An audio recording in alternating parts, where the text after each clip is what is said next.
Tóc bạc được xem là một quá trình lão hóa tự nhiên của con người.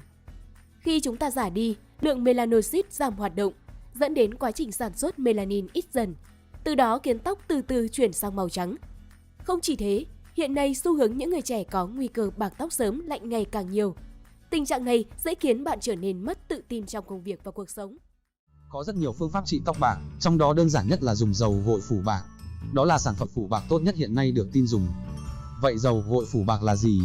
Dầu gội phủ bạc chính là giải pháp giúp nhuộm tóc nhanh để che đi phần tóc bạc nhờ thành phần tạo màu. Sản phẩm này sẽ thông qua việc thẩm thấu đi sâu vào cấu trúc của từng sợi tóc để giúp nổi bật màu sắc mới, trẻ trung, nhanh chóng làm đen lại tóc tức thì chỉ sau một lần gội. 100% không có hóa chất hóa học mà còn cung cấp được nhiều chất dinh dưỡng, nuôi dưỡng tận gốc cho đến ngọn cho tóc bạn.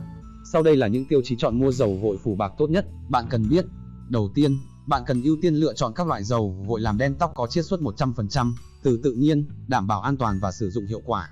Và đó phải là nhãn hàng uy tín được cấp đầy đủ chứng từ, giấy chứng nhận nguồn gốc xuất xứ rõ ràng và được cấp phép của Bộ Y tế, cũng như các chuyên gia khuyên dùng. 家要水要着甩口大嘅人嘅頭用咗要出大洗出嚟得空子咯，也有那力的哈，啥個甩口都中高鐵個甩口護士，那件呢實在的穿的呢。